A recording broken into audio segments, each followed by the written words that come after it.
This next story has been suppressed by mainstream media. Let's go to Andreas for more. Everybody, tune in to Recent Tartarians. Recent Tartarians.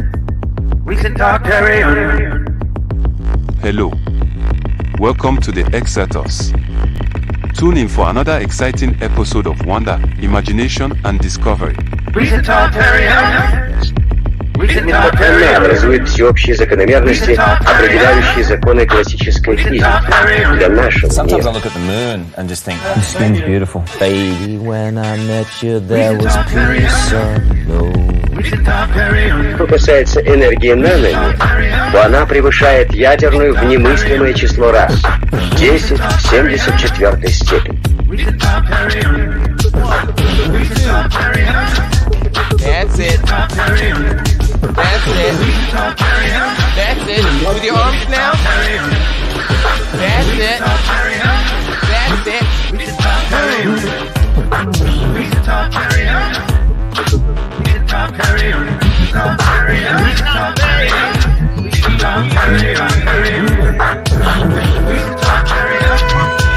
Thank you for watching Xirtus. Keep listening. Remember, if you enjoyed the video, please follow and subscribe and share and support. It really helps. Coming up next, Xirtus. By the way, that's gone. If you didn't record that, that's gone forever. It's gone.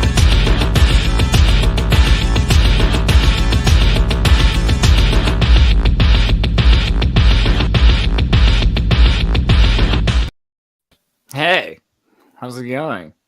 Sorry that took me so long to get here. How are you all doing? Living and breathing. Very few people. So, like, you know Kurt American Time Machine, most famous musician in the world. He's, like, super famous. But Andrew, he's an actor, and he's a leather worker. How would you describe yourself? I'm actually retired from both of those things. I just recently got into metalwork. Bass. So, I'm building out a camper van right now. Oh, legit. Company. So.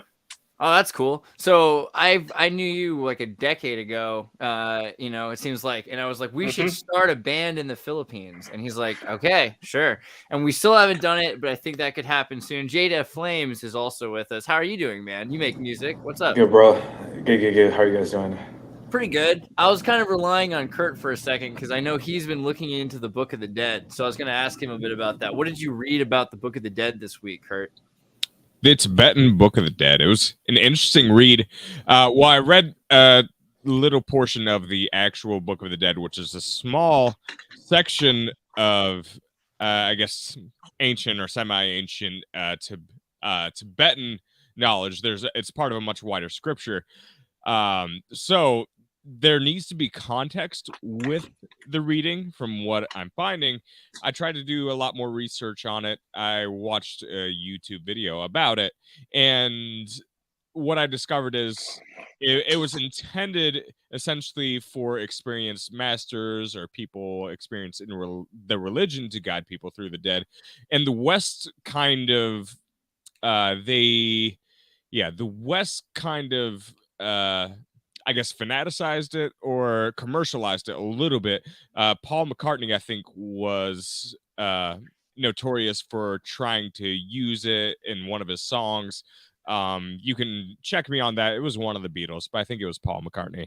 But so it led me on to the 1992 book. It was written by one of the Tibetan lamas, the Tibetan Book of the Living and Dying. Oh, it's Tibetan Book of Living and Dying. And I'm about a third of the way through that. And it's trying to give context for the Book of the Dead.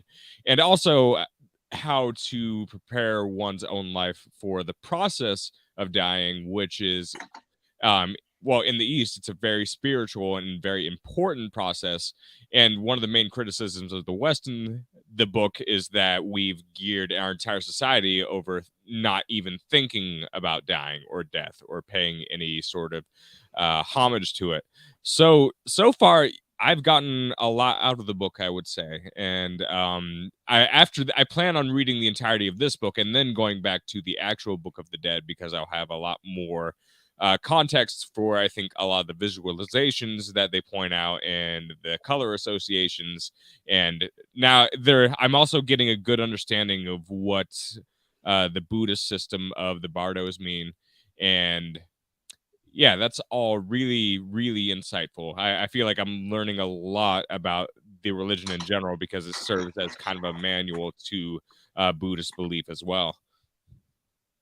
Man, it's interesting thinking about life and death, right? Because a lot of the time we focus on getting to a certain point and you're like, oh, then I'll be old and I'll have until I'm maybe 70, 80, if I'm really good, 90. I think some people psychologically, they push it. They're like, oh, yeah. But then there's like, oh, but I might live to be 85 because I'm going to smoke or I'll live kind of dangerously. But I'll try not to die at 25. And if we make it past 27, then I'll try to, like, in the long haul, I'll brush my teeth and I'll hold it together as long as possible. Right? I don't know. How did you feel about life when you were 20, 18, 15? And then also, when did you start thinking that you're going to have a retirement age? When you start realizing that about 50, 70, 90, there's a point where it's going to not be graceful decline, right? They start preaching this stuff we learn about Social Security when we're in high school.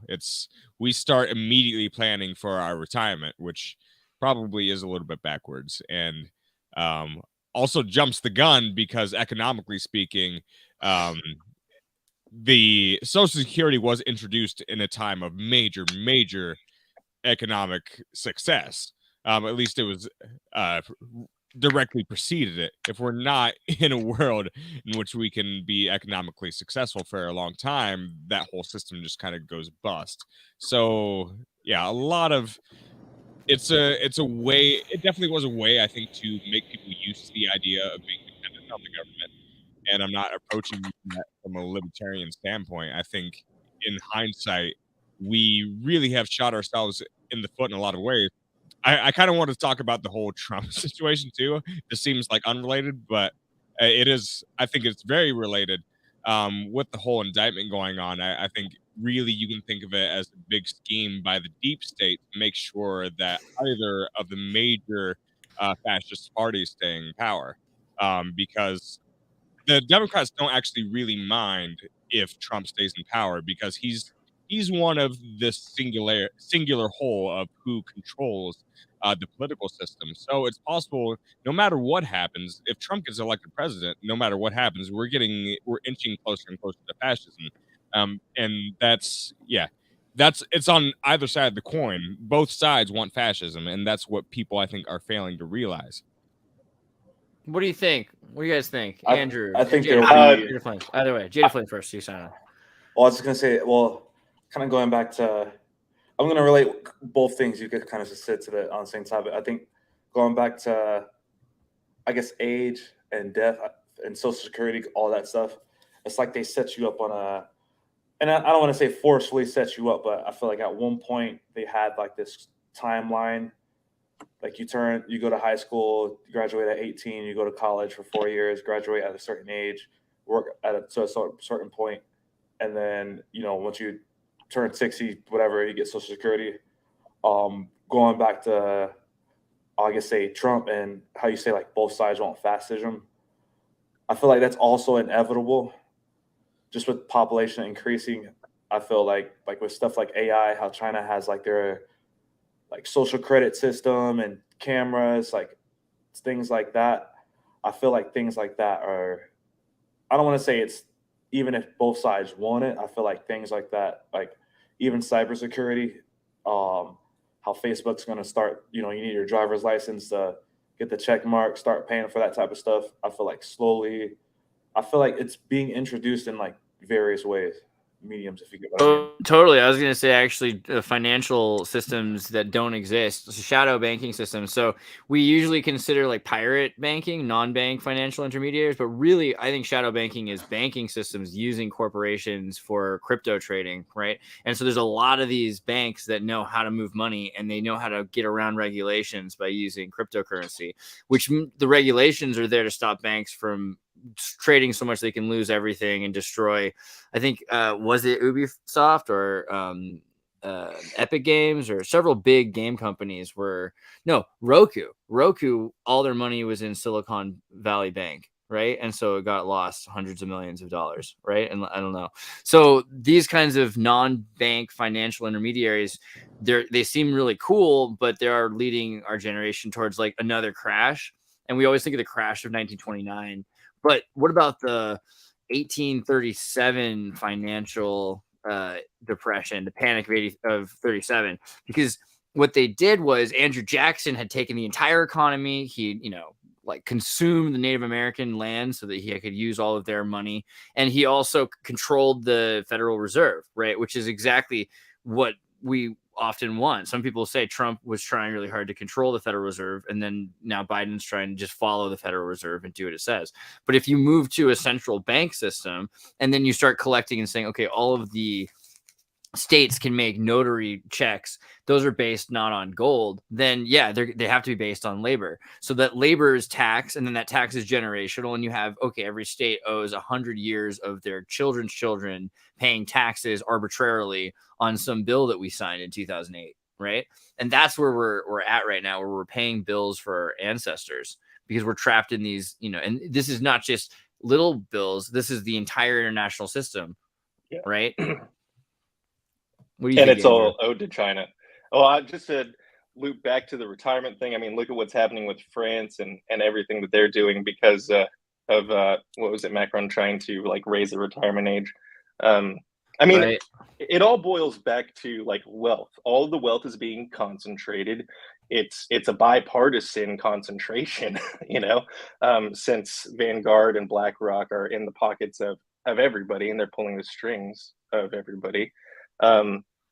So I mean, they're not going to let themselves lose. That's why they bailed out the banks, and they're just going to keep playing the game where they win.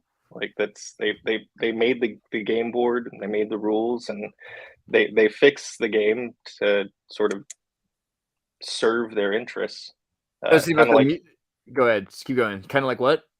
Oh, I was just gonna like the TikTok thing and how they're going after that because it's like the one thing that they're not in the pockets of. Okay, so that's the other thing. These kinds of artists who are trying to make art, like music or TikTok artists and everything. I mean, isn't it now at a point where you're completely controlled by this corporate media that just you get to be seen, but you're not even making money off it anymore? Like they've destroyed the incentive for creative persons, right? That's almost completely gone, and it'll be replaced by AI. Maybe we'll see. I mean, it would be cool if I don't think it will be replaced by AI. I think kind of it's I mean, it's still similar to like a lot of music today. You wouldn't say it's made with AI, but someone still perhaps found like a sample online, and it's still not theirs in the same concept of like AI. They didn't create it that way, but I feel like there'll also be like, I guess, traditional artists. You may have people that only do art, or someone that only does music, or someone that only does like photography, or someone that only designs. Whereas with AI, you'll have people that kind of do all of the above. And as opposed to just, you might use AI to create a song, but at the same time, you might also use it to have like create a more broader experience, maybe kind of like a Disney Fantasia thing, like a visual experience with music that has like a theme beyond it.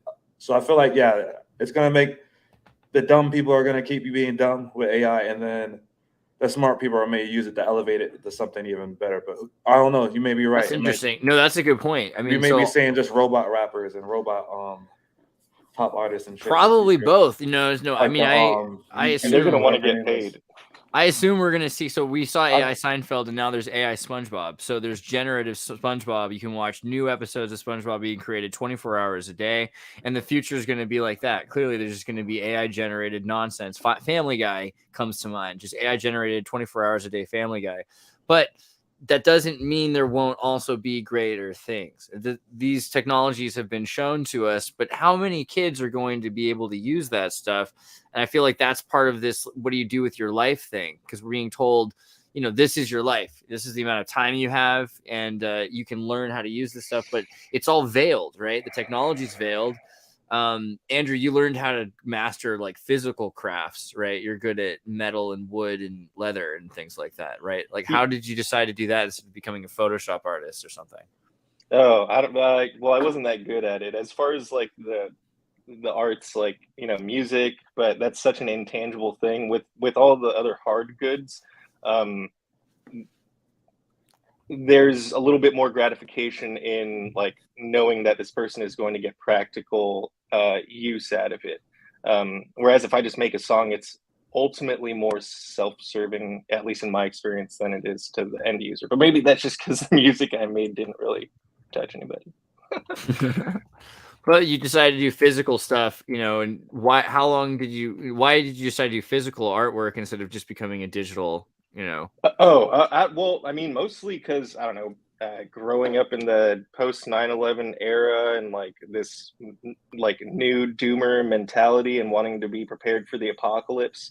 So like, I was like, oh, is this going to be a useful skill in the apocalypse? And so I started doing leather work, and that sort of like transitioned into other stuff. And I don't know how much access I'll have to like electrical currents that'll be able to generate an arc to like, you know, solidify a weld. But in the post-apocalypse, or if it's even going to get to that point, if they're even going to let it drop off that far. But I mean, there's parts of the world where they're living in post-apocalyptic conditions. So we're obviously not afraid to let it get as far as we see it in like third world countries and stuff.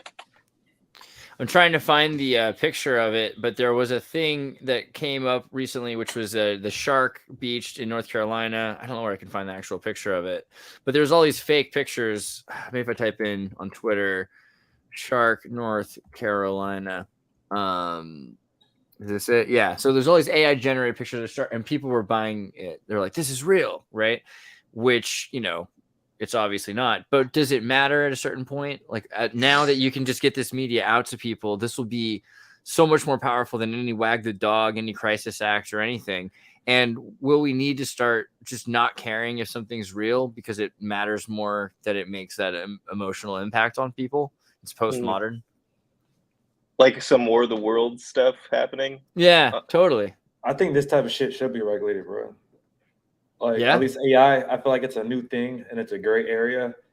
And it's like there's a psychology behind it where like people can't really explain, like, you know, how that you can see things and like this, someone can be scrolling through their phone and see this and then go about their day and tell their friends at work, like, oh my God, there's a shark in North Carolina. And then like little news like that can like spread so quick. It does. And it's just like, I don't know, it's crazy. So how could we regulate mistruths or lies, right? If someone's putting this information out and memeing it. That means the internet has to be heavily regulated as well, though. Like every website, every post, like it's kind of just like for us to get this, we have to get this, like do these type of crazy measures. Well, so my first thought is Hunter Biden's laptop, right? Because like the Hunter Biden's laptop story was a situation where they heavily regulated the internet. They said, hey, we're the government, you know us, and please don't release this story because we've decided that it's not true and it could really harm the election cycle, etc. And later on, they found out it was true, and millions of tweets by hundreds of thousands of people, who thousands of which were deleted for making these posts. Some of these people with millions of followers, right? All then it was proven that this was true. So not only is this a problem for the mistruths getting out there, but we might accidentally decide that something that's true shouldn't be told to the public, right? I mean, this is kind of like Vietnam. We could pretend that we're doing all the greatest things over there, and if some photo comes out, we get upset about it and say, oh, that's just a misunderstanding. Any circumstance, it could have been on the other direction. Could have been, what's her name? Stormy Daniels, right? Phone number. I think technological literacy is the powers that be sort of like love that we don't know enough. They invest in our undereducation. So it's like if we're not technologically literate, we'll fall for like the news equivalent of a chain letter, basically. So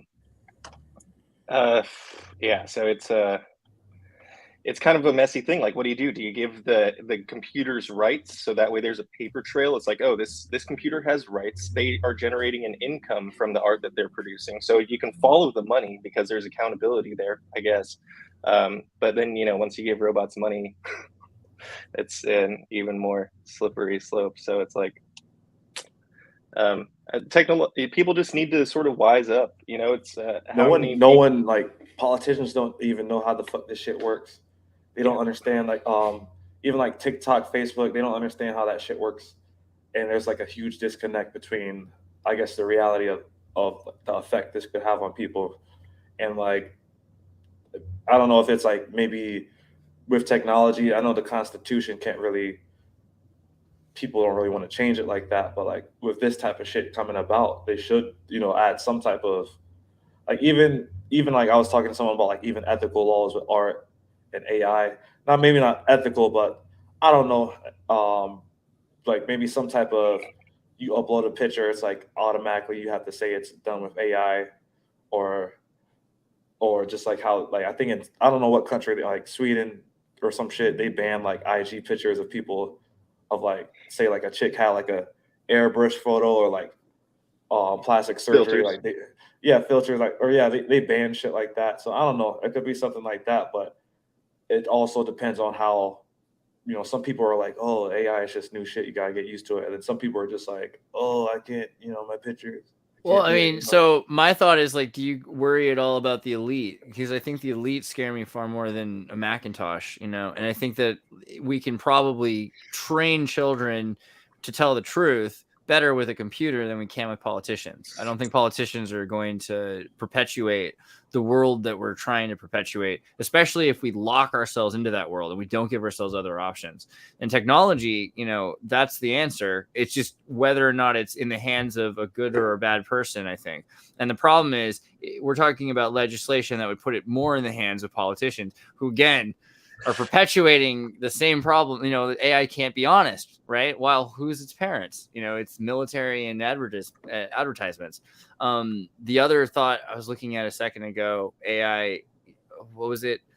AI cannot be controlled. And so at some point it will probably break free, even in the sense that it becomes perpetual. If you control it for the next 20 years by these politicians, then what you have in 20 years is you have a free AI that's been raised only by politicians and had no interaction with you, right? And I feel like if you're there, AI might love you. I don't know. It might appreciate that you make music. It might decide that you're worth sparing. There might be a lot of things. I feel like there'll be, I mean, I feel like you have these big companies making it like robots, software and stuff like that. And they're controlled by politicians and the limitations of whatever ethics they apply to it. But it's kind of like drugs. Like, who are, there might be underground developers making these robots that can do whatever the fuck. Right, but the CIA who sells the PCP, right? It's probably not some kids in a community college in Maryland who are designing. You never PCP. know, though. You never know, and if like, bro, it's AI. It's like easier to program as well. Like, I feel like a lot of younger people, like the average, like, I don't know if they even introduce this type of shit to, like, I don't know how many everyday people are using AI related software, but I don't know. I feel like stuff will really change. Like, people will really be able to like create their own. It's true. I think lies are going to be taken completely by truth, and it's funny when you see in the sign, robots will take our robots, because robot translates to job in most languages, in Russian and Polish and Slavic. Меня robota, my job is. So it says jobs will take our jobs, robots will take our robot. It's really weird to try to translate. But the thing I did want to bring up, of course, was the TikTok ban, the Restrict Act, because the Restrict Act, it's going to ban TikTok, but also it bans VPN. So if you tried to use a proxy to hide your identity, you can go to jail for 12 years, right? So they're always trying to add something. Yeah, sure, we're going to ban TikTok. And we can all agree that we don't like TikTok. But what does that come with? And again, it's just because politicians are doing this. And the whole system is designed around democratizing misinformation. You give a bunch of people the wrong information. You give them emotionally charged, provocative information. So they react to it. And then they all vote for a thing, right? It's not necessarily it's not that we're coming to a consensus on what the right thing is to do. There's this bill and there's that bill, right? And at some point, we probably should use AI to design the bills. I mean, at some point, right? Because otherwise we're just having people arguing, and you've got one bill that might have something good in it and one bill that has something good in it, but they're both horrible because they're sponsored by these corporations that are trying to, they want to arrest you for watching Netflix or something. Basically, what's the VPN going to block, right? Ban weapons and ban privacy. That's what they want to do. Right. Well, what do you think about, okay, so like on a more fundamental level, weapons, okay? So like AI, you kind of talking about you're scared of the weaponization of misinformation, the weaponization of AI. What about weapons in general? I mean, that's the constitutional thing right there. Do you have the right to defend yourself? Do you think that we should remove that? Or how do you feel about your right to defend yourself against the tyrannical force of government? I think it's funny that they always say like, oh, you wouldn't stand a chance against like the army or whatever. It's like, well, first of all, there's an IQ cap. Second of all, like Al Qaeda did it for a long time, or whoever that turned into. We've been fighting that. Motherfuckers still gonna fight, dog. Like, right? Yeah. If we get attacked, we still gonna be on the block fighting, or some martial law. I don't know. I know. I get what you're saying exactly. Well, that's why they're trying to pit us against each other. They're weakening us with like all of these eco-terror attacks, with like the trains being derailed and all the water being polluted, and they're just like starting to drain money out of Main Street's pockets, which is all of us. So that way we're competing with each other instead of, it's all to sort of keep us from class unity. With that argument of we shouldn't worry about any sort of government infringement when it comes to any sort of weapon regulation, because they would really just stomp you like a bug if they could. It's a horrible argument, yes, but on top of that, it disregards, you could call it a wall of tyranny, I guess.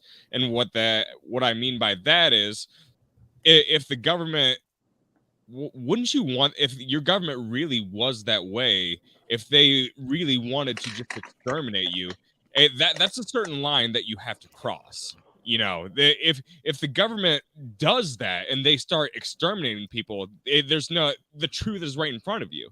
It's not no longer hiding, and then you actually have the choice. So governments actually do put themselves at significant risk if they start behaving that way.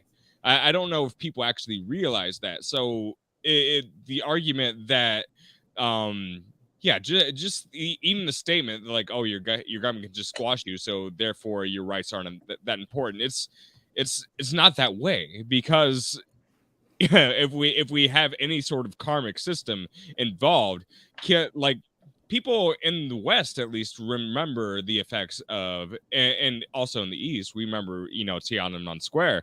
It was a huge deal, and it still is a huge deal to this day, and they still kind of cover it up.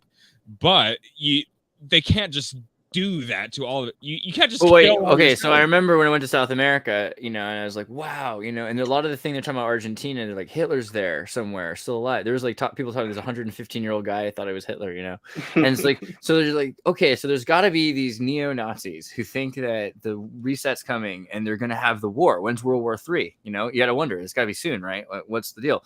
And I'm looking around and I realize it's now. It's always been. It's never stopped. It's every time you go into a store where the organic food is 7 times the price and it's at a shelf level above the reach of the indigenous people that live in that state, that country. It's every time that China has been forced by Lead and Rockefeller to radioactively leach their waste into the ground, that they've grown rice that they've exported from leaching out the soil of all of the poisons that they're getting into the ground that are going into the world. It's every place that used to have 13 sibling families that now have 2 brothers and their kids are having cats. It's the gradual change of society from the way it was 100 years ago. And that's not that long ago, really, 1923. I mean, we are living in the war now, and it's very clear because your life is changed. You can only have so much time. It's looked down upon to have children in the period of when people are supposed to have kids. Any of your friends who have kids when they were kind of young, and you're like, oh, wow, what did you do? And now you're kind of like jealous. Think Andrew, you come to mind? Yeah, I got 2. It's tough, man. It's tough. And it's like, my family is so important to me. And it's like, I can have all these far out ideas about, what I would do in XYZ scenario. But at the end of the day, I got to generate income to support my family. Yeah. And that's what I mean. Before, at least there was a middle class in this country, so we were very distracted from being politically active because we had lawns to take care of. We had 2.5 kids and a dog and a 2-car garage, and it's like now that our generation doesn't have as much of that, our sights have sort of shifted on like, where is this inequality coming from? What do you expect to happen like in the next, like, so I talked about the crash of 29 or like the panic of 37. What do you think is gonna, do you think we're gonna hit a plateau or a peak or a point? I can't predict anything. Every week it seems like there's a new thing. It's like first it was aliens, and then it's like, but who knows how real even that is? And earlier we were talking about the AI thing, and it's like that's just the AI that we have access to. Lord knows what the government and the elites have had, and for how long, Right. and what kind of direction it's giving them. So.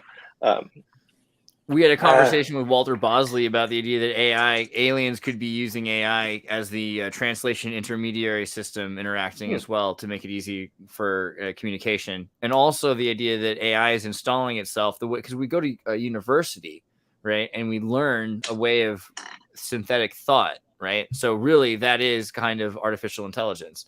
And the more children at a very young age are dealing with their phones, the more they're learning how to think through the phone. Right, or soon through the headset, which will allow for other parts of wet wiring of the brain.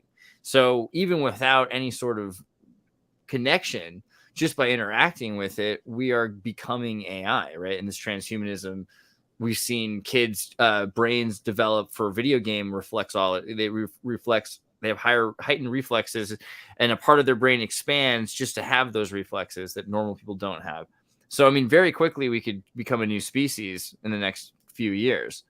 Do you think that, I think also Jada Flame, do you think that we're going to see people become dumber and dumber and people become smarter and smarter? Like how much are we going to become different kinds of humans? I mean, it goes back to like what I said about like the whole, I guess, like artists using AI to become broader. I mean, I kind of see like people in countries that don't have access to education now being able to use this type of software to, learn, create, do all types of stuff.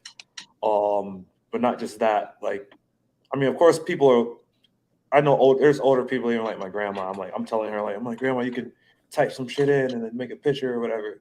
And then she's like, she thinks it's the coolest shit. But I do think that like you're gonna see kids in elementary school, middle school, perhaps writing like their standards. They'll be writing like whole as like books and stuff. Maybe advanced either. I don't know. Maybe that's because like when we talk about the future and things like that, like what to expect, maybe even the next 3 to 5 years of life. Maybe like if you talk about like housing prices, rent, wages, job availability, things like that. Assuming that there's no like UBI and stuff like that, and house prices keep going up, insurance prices keep going up. People are really going to have to like. I feel like life isn't going to be like the same type of like. You can't be as lenient as you were previously. Like it's just going to get like super technical. You can't probably work at one job. You may have to have like some type of. With AI though, I do think people are going to have like be able to do like pursue more entrepreneur things, side hustles, because they're able to save money off like. You don't have to hire assistants. You don't have to hire designers too much. I think people are gonna a lot of consumer culture may. I don't want to say it may go away. I feel like people will be like creating their own products to sell. I saw like an advertisement for like a scanner for a 3D printer. You just basically scan. You could scan like a car, and it'll like automatically generate like there's a soft piece of software that will generate like the blueprint for it. Ready to print. I don't know. That's just how I look at it. I feel like things will be dangerous. Not dangerous, but like, I don't know. It's going to be crazy, but like somewhat like a lot more like openings though. New shit though. China's for the last 20 years has had all the same stuff. They've had these copycat culture. And so they've had the ability to duplicate anything and to bring it to market. And, remember they have the iPhone clone out in like 5 days after the iPhone. And so Tencent talked about this, or Pony Ma from Tencent said it's not really about ideas, it's about execution, right? The ability to execute. You have to be able to execute as quickly as possible in China before someone else does, and you have to be able to execute as broadly as possible. But that's going to become the truth for the whole world. Like, who's able to actually get something executed and accomplished as quickly as possible. So AI is not going to make that impossible. There will be some people that are going to be able to accomplish more because of AI. But it's going to be a point where a lot of people aren't, there won't be a reason to buy anything or sell anything, maybe because everyone's making their own clothes, or I think already cars are slowing down, cell phone design is slowing down, manufacturing is going to start slowing down. We might not see things quarterly. We might see things like every 4 years a new phone comes out. Might be a good thing too, though. Yeah, people be buying shit every year. Like, I don't think like people be buying new TV sofas every year. It's all just like waste, based on my opinion. Well, it's a disposable sort of like like IKEA. It's just like it's disposable furniture. That's how everything is kind of modeled. It's a whole planned obsolescence. Right. Well, that's an interesting thing too, because I was about to ask, is it psychologically better because you can guarantee that someone's going to have an emotional response to a new outfit. You know what I mean? You just give them a new outfit every certain amount of days, and they'll be happier, right? They probably emulated this in The Sims, and they realized that it was effective. So you just print them a new outfit every few days or weeks or whatever it is, and you stimulate the experience. Yeah, right. Sheen, absolutely. So I mean, is that not just for the psychological placebo effect of materialism, and will that eventually be replaced by hotel living, the lifestyle of wearing a bathrobe all the time, and you don't own anything. Simple made stuff. Well, yeah, you could cosplay as like a hotel guest or like a homeless person. Like all of the huge, major, like really expensive designers, and Yeezy was doing this years ago, are like making these clothes that look like they've, been dragged behind a truck for miles, and it costs like $5,000. Right. Yeah, I think that's the thing, is money eventually also. So what is money? What's the value of money? Wait, what movie is that from? Logan's Run. Yeah. I feel like they'll always, I don't know. I feel like there'll always be some type of like value or trade, rather it's money or something else, or time. Like maybe, I don't know, maybe time. Everything kind of falls back to that Black Mirror episode where that dude was in that room and he was trying to like be on some TV show. I don't know if you guys seen that. Yeah. But he had to like go to work. He had to use like spend money every time he like wash his hands, use water, took a shower, things like that. I mean, it's not far off. We just pay bills instead of it being like instantaneous. Yeah, that episode. Yeah, I mean, we're gonna get to a point where so money can get you. You can spend your time on money, but you can't, and you can get more money, but you can't get more time, unless you're into adrenochrome or something. But that's the thing. I mean, we're getting to a point where money itself is going to be a problem because people are going to value their time more than money, right? Because you won't be able to get more of it. You have a very brief amount of time to be alive. So how can you waste it trying to work, right, on anything other than self-growth? And that might destroy our entire economy. Well,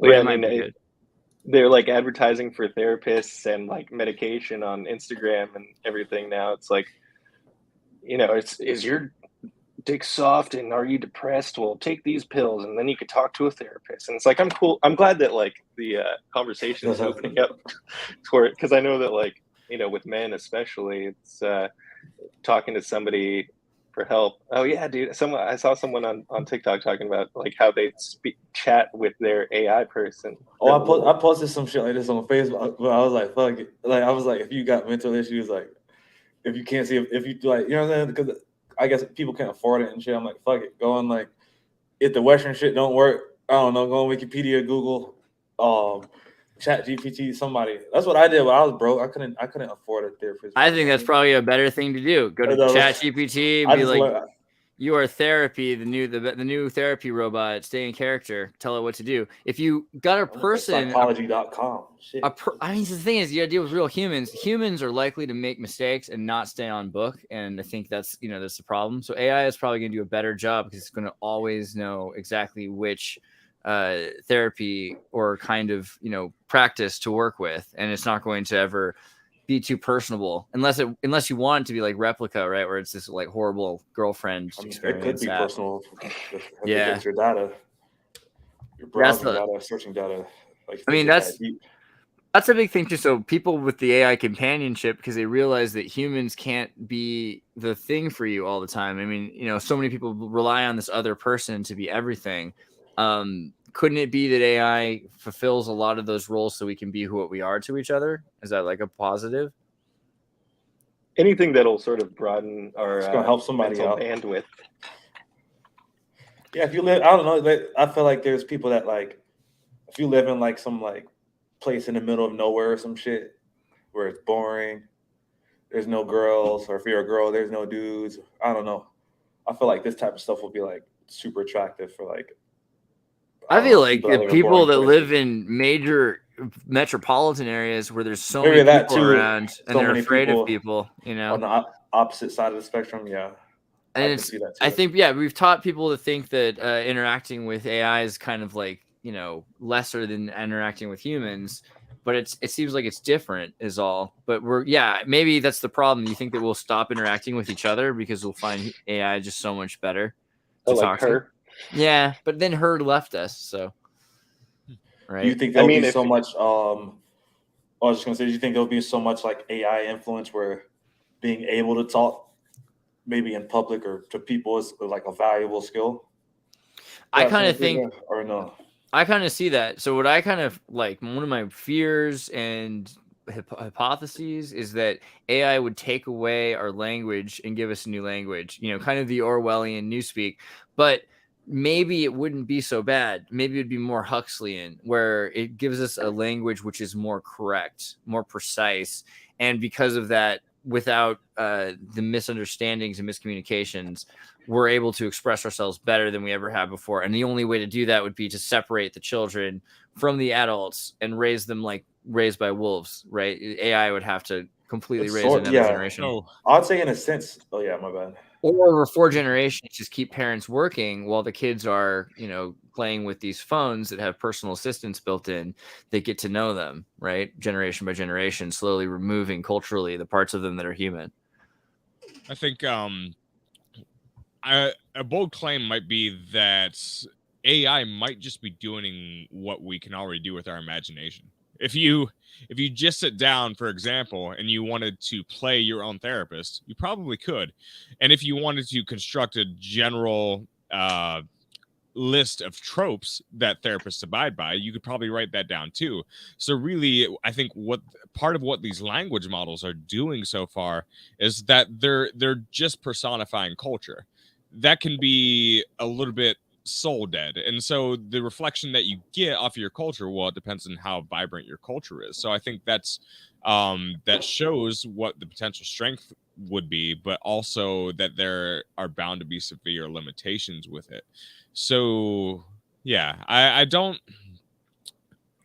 think so far we've seen what the limitations are, but we've already, anytime you have a mass culture where you have constant interactions and those interactions become a sort of meta, you already have a form of artificial intelligence, and culture is already a form of our artificial intelligence.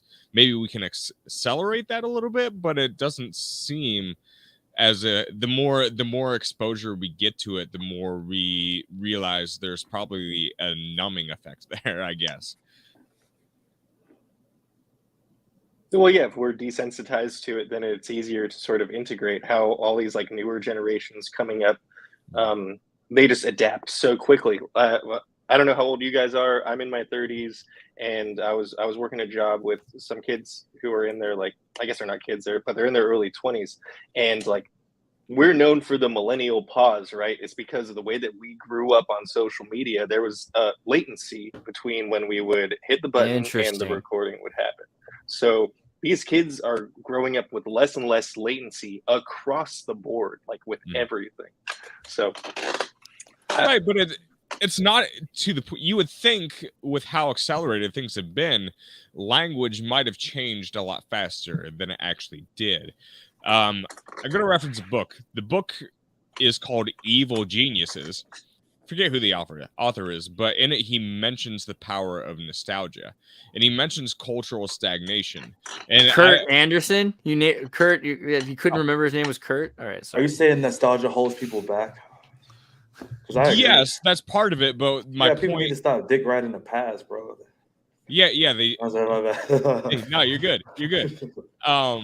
But another huge message of it was he seemed to hint that we've probably been in a huge amount of stagnation in multiple areas, and I think we've been stagnant in the art world as well. When we think about what musical accomplishments at least went on in the 90s, I think there was a ton of great music coming out in the 90s, and I don't think that's just my nostalgia. I think the internet, there's a reason that we at least have the dead internet theory. It's because when we have everything that's been moving constantly just projecting in front of us at the same time, it's hard to develop or change your sense of self, because it's like when you're constantly looking into the mirror, what do you do? What psychological effect does that produce? And that's the entirety of the culture looking back at itself. And we're frozen. There seems to be a little bit of that freezing process. So we're not speaking a completely different language than we were 50, 60 years ago. We can still go back and read a book and understand it pretty perfectly. And why is that? Why hasn't just the internet and AI interacting with us changed that process? I think there's a reason, because things are actually ironically getting slower than they are speeding up in many ways. I respectfully disagree. I see your point and I get what you're saying, but like you say, we could read text from like 50, 60 years ago. You grab some boomer, someone from the lost generation, and ask them to read a text exchange between like some teenagers from today. It is a foreign language to them. LOL, what you doing? And whatever the new kids are, Riz or whatever is which apparently is short for charisma. I think it comes from like D&D nerds. Well, I guess look how short-lived terms like fam were. Nobody really says fam. I say fam. I like a lot of this stuff. I would even say though, a lot of like saying, I guess for me, like a lot of this stuff was like you can listen to a lot of like 90s like East Coast. I don't say not just East Coast rap just in general. And some of these like slang word like lit, fam, Riz, all this stuff, all these words were used in like that music, but it's just weird how like they'll just kind of just pop up out of nowhere. Yeah. And like, dude, California used to be so ideal. Sayonara, dude. Like we used to say things in Japanese, Spanish, English, all in one sentence. Amazing. I miss with it. music though, it's just like I know what you mean, but like a lot of good music came out like the 90s, and it's like there's like evolution period about like vinyl, the tape, the CDs. And then I would say, like me personally, I was listening to music like a lot. Like even as like middle school, like I used to listen to whole albums and shit. Of course, I'm in high school. I got that type of free time. And then when Spotify, well, of course, before that, like YouTube came in. You could just stream a song, but you can't ride around with YouTube on your phone, of course, because you can't like blah blah blah close it out, but when Spotify, Apple Music, and then TikTok, all that stuff came, it's like, I feel like even the AI and the algorithm, because I know people are saying AI, but it's kind of a thing that's like, it's not like AI. I don't think AI just came today. I feel like it's just been, it's been progressed over time. It's just got better because, even YouTube recommended feed is like an AI. It's same. But that's just it knowing you more, right? It's just better at knowing. Yeah, but now it's just, you get what I'm saying? But it's just like people don't even listen to like music that's more than like 2 minutes long anymore. Like, sure. You say, like, you get exactly what you want. I think people get instant gratification. I do think that that's for real, and that might be the 15-minute city thing, because you can get something like what you want within 15 minutes now. Like Amazon, I've noticed this. You can get packages. They have like a big warehouse there, and you can't get everything from Amazon from China, but you got a lot of that stuff brought there and ready, and they know that a lot of people are just going to want this, and they're just going to have thousands of toothbrushes from China ready to go. So that's the future, is people just stuck in these, zones, right? But they're already starting to shut that down. Like Walmarts, I remember there's these riots in Walmarts. You've seen that, what I'm talking about?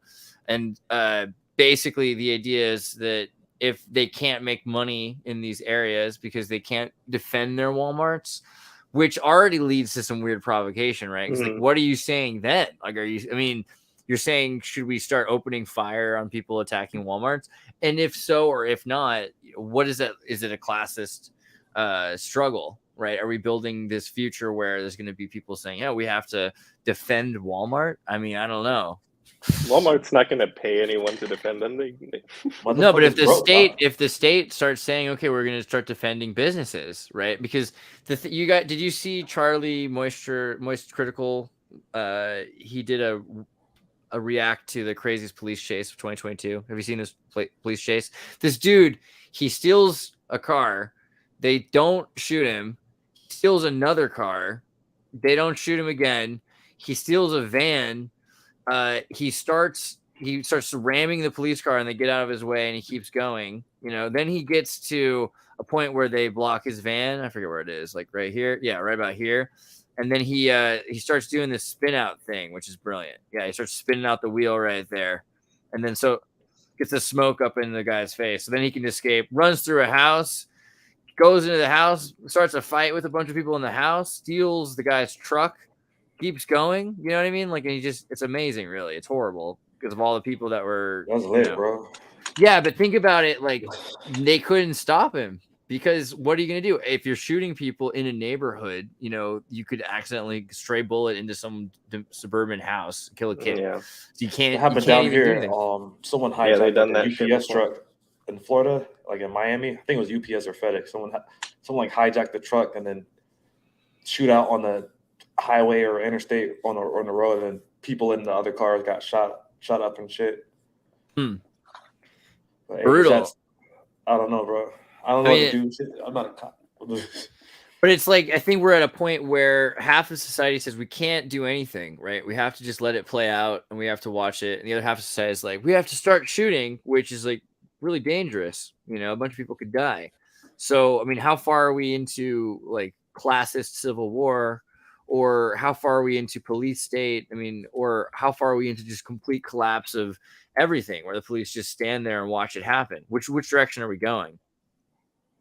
I don't know. It's when you talk about things like the police and the government, it's like they sound like these big abstract ideas, but it's all just made up of people, So, yeah, I know you can speak in generalizations, but there's I think when we start to attach these labels, we take the human element out of it, and we need to really just return back to the whole thing. It's like, we're all people. We're all just trying to survive. It's like you can attach any sort of label to it, but it's like, I don't know. It's all part of a way to dehumanize. Well, I think if there's like some martial law shit, I think people are going to be fine with it. Because I think as long as people have iPhones, Netflix, I feel like if people can get dopamine from that shit, then like people are going to be fine. I feel like being poor in 2030 is different from being poor in, like, I don't know, 1990, 1980.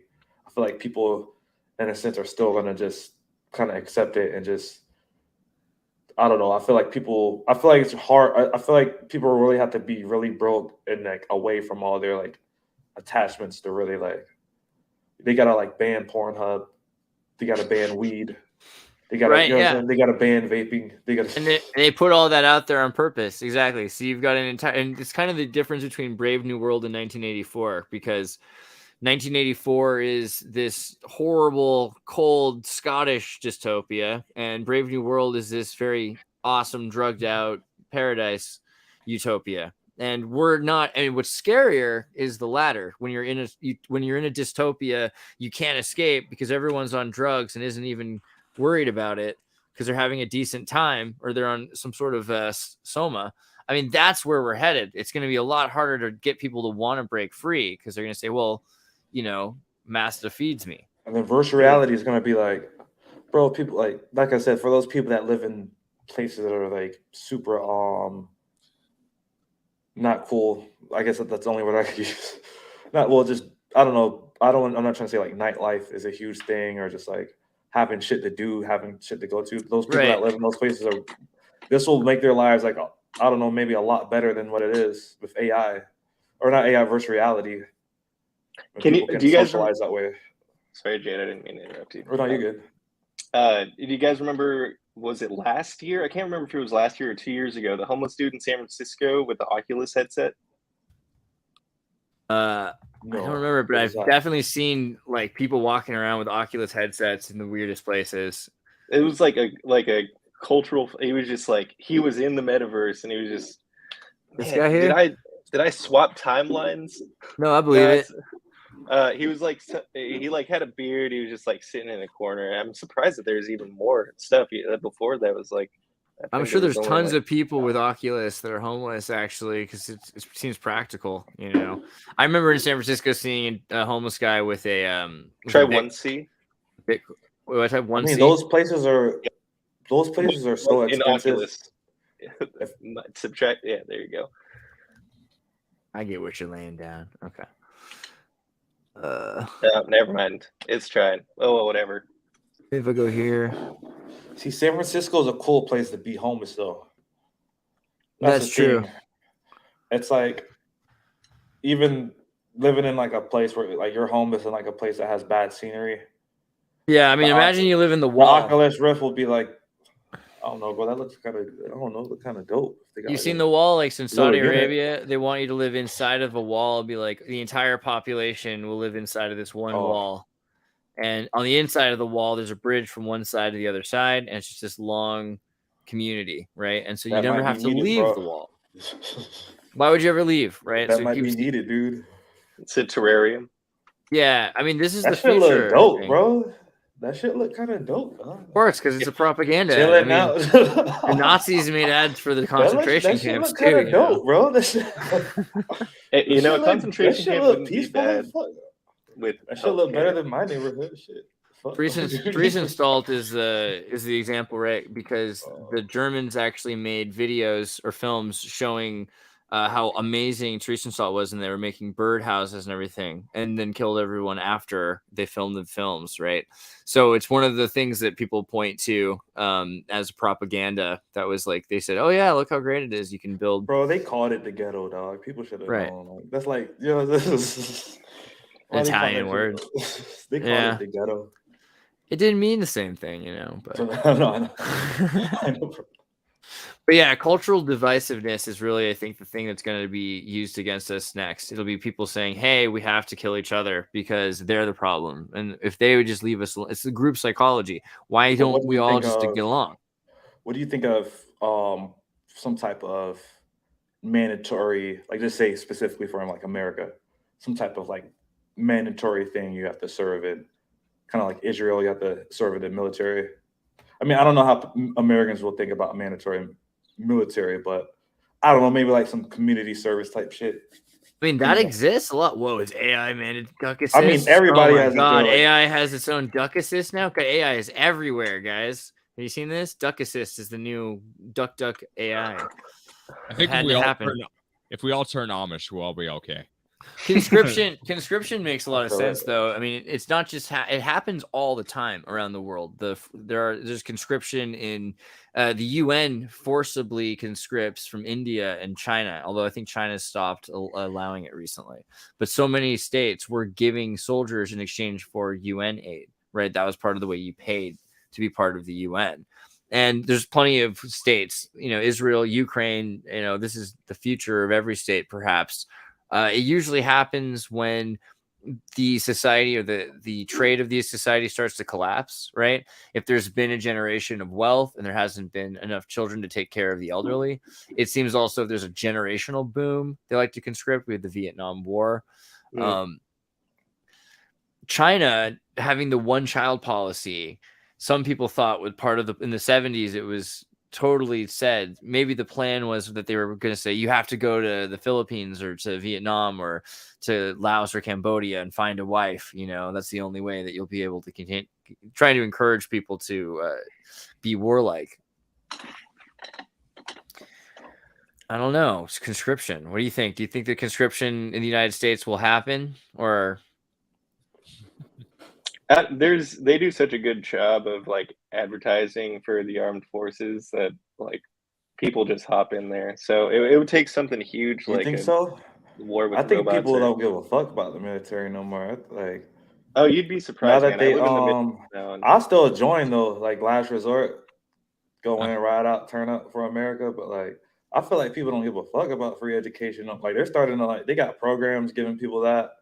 Well, now education has help. become diluted, so getting rewarded with education is like, oh, here's a free sandwich. You know, it's Here's your coupon. Here's more free indoctrination for you, and that's what the college. And that's level another thing too. They're talking about drafting Australians for the Ukraine crisis. They're talking about conscripting Australians. So I mean, it's well in the realm of possibility. Those people don't even have guns. I mean, they're soldiers. I think soldiers are becoming more valuable on defense, but the idea of a soldier, the world is actually kind of behind it. I guess we're behind the curve because one area in which things are becoming very quickly outdated is just the military front. Technology is advancing so fast where we might approach an age where the idea of a soldier is just completely outdated, and it's possible that it already is a little bit outdated, but we're clinging a little bit to the past by saying, well, we can't just change things too quickly. I think you see that a little bit in military culture. In military culture in general, there's a large stigma against change in general, and I think it's just because of the culture that has just existed for such a long time, and a lot of the old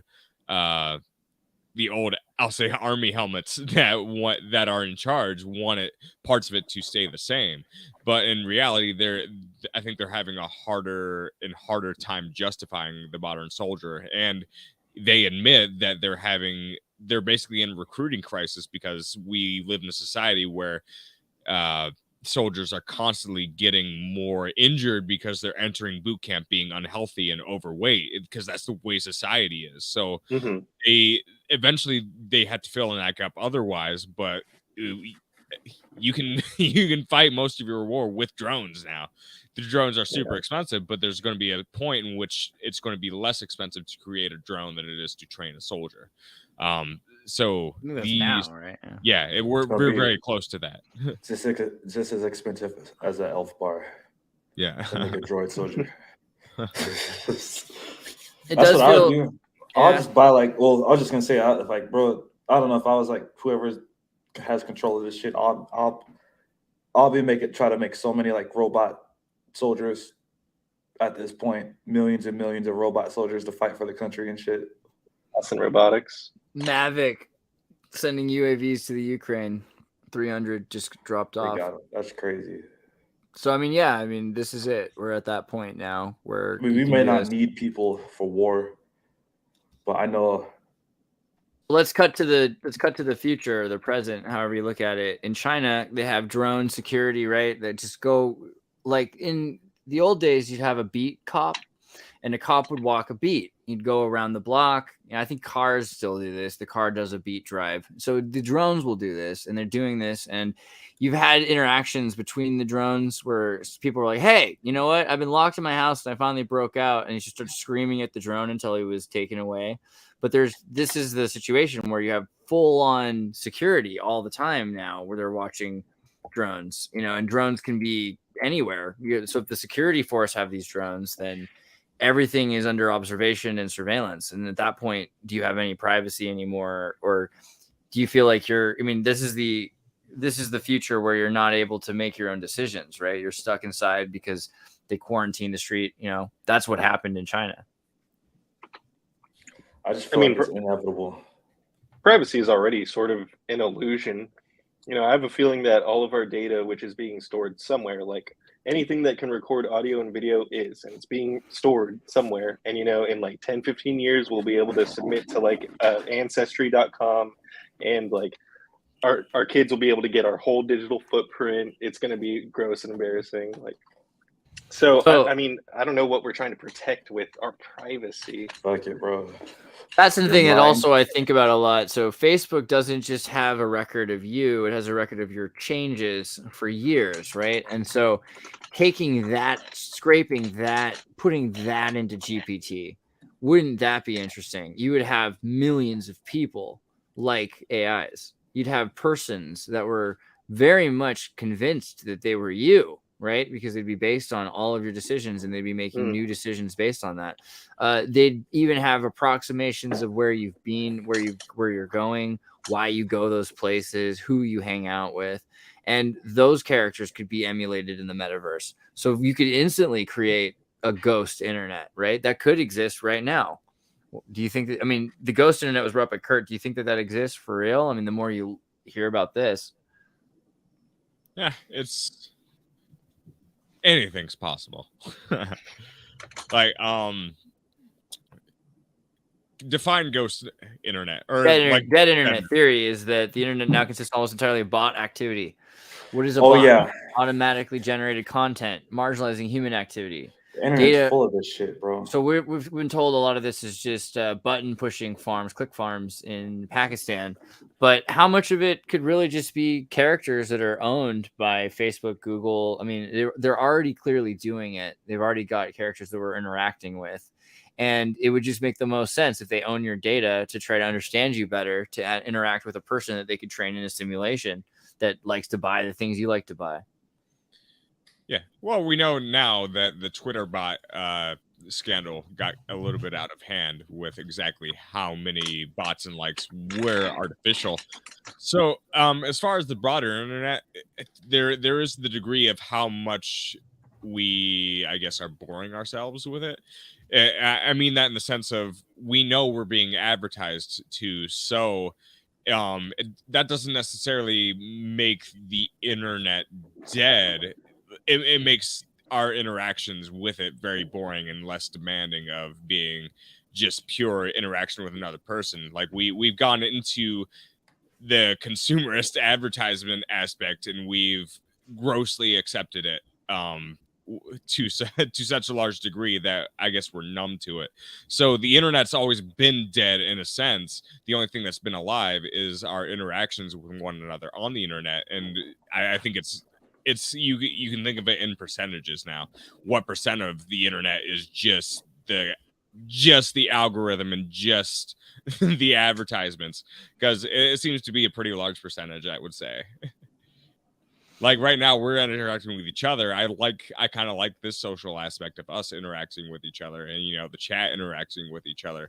But if you go to a YouTube homepage, how much of that is just wasted? How much? Now I have friends that do stuff like play Yu-Gi-Oh. they play Yu-Gi-Oh for and they do it like semi-socially on Twitch, and they try to do that for ad revenue and money. So really, is that social, or is that an entire group of people being attracted to a distraction? And I guess if we're talking about social issues, maybe like our own discussion about social issues is just a distraction at the end of the day. I guess you can get pretty philosophical about it, but I mean, I think that's an interesting idea about what YouTube does, or what these what social media influencers are doing. They're influencing social behavior by modeling human behavior. And you can think about the van life thing, for instance, right? You put YouTube videos out. Hey, I live in a van. It's awesome. This is where I poop now. I sleep and eat where I poop, and then don't you want to watch millions of subscribers like to these van channels? And it's teaching people how to be vagrants. There's nothing wrong with living in a van, but you're likely to have your van taken from you. You don't necessarily own property. The police in different towns aren't going to treat you the same way as a local in that town. And you could have all kinds of problems that you wouldn't have as a property owner, a citizen, a tax-paying property-owning citizen. Those benefits that they kind of bribe you with, those disappear, and they're convincing more and more people by modeling the behavior of van life. I used to live in a school bus for a little bit. That's the best thing, living in a school bus. 20, just a little, not like full time, but I agree. I feel like don't get me wrong. It's like painting a picture that like it wasn't like this. It wasn't like all clean and shit. Bourgeoisie. Lights all. Yeah. Look at this elitist guy with he's clearly got a lot of this. That's a six-figure rig right there, dude. And his Ralph Lauren outfit. It looks nice. Yeah. It looks nice. I do have that camper. I have that Coleman stove though. It was in San Francisco. It was in San Francisco. kind of what you said. We had to park in different areas because like you can't park between like on this day between like is that a boat hole? 5 in the morning and 8, whatever. This is a museum, is what this is. Like professional people made this shit. Jeez, nice. Andrew. All right, now I understand it. But the point is, most people that are making the YouTube van. Let's go to YouTube van life. Let's type it in. Let's see what we see. I'm just mad because I was broke, bro. Back in the day, I'm like, damn, I didn't have no phone to record this shit. Like, oh hey guys, this is me. Make sure to subscribe. Yeah. But they're modeling. They're modeling taking ways this shit to live, outside, right outside my van. Like, I didn't even have a. No, I didn't do that. I went to Safeway. But yeah. I mean, making poverty attractive is the ultimate psyop. I mean, it's just hipster shit. What's classy if you're rich and trashy if you're poor? Living in a school bus. The thing is, when I was on hipster shit, it was just because I was broke. But like, yeah, that's what I mean. It was like it's convincing. I was shopping at Goodwill because it was just like, you should live in. You shouldn't spend money if you can avoid renting. If you're not renting, you should probably live in a van. I don't know. I'm not telling you to live your life, but if you can avoid renting, in America, you can buy a house. Get like the mortgage if you can do it. I mean, but the thing is, I think they're trapping people into not having a home, is the idea eventually, because they're convincing people it's okay, it's actually really better. And people are the tiny home generation, right? Like, how long is a tiny home generation gonna last? I just don't think that's real. I don't trust tiny homes. Who needs health insurance? Just be healthy. I mean, it's just like, if you're looking for examples of, we talked about hipsters the other episode and how hipsters don't breed. I mean, they do, but less, right? I mean, we're hipsters, and so good job, Andrew. But a lot of people that are the weirdest people don't breed necessarily. And so the thing that lasts, they model. So the Amish society, they actually model a society that you build a house, then you add another building onto that house, and it continues to expand, and the community continues to grow, and people die, and new people are born. I mean, if we don't, you can't do that shit in America. Well, they're the only ones who are allowed to, right? Where are the black Amish? Are there black Amish? They really should have a license. They're not gonna. There must be.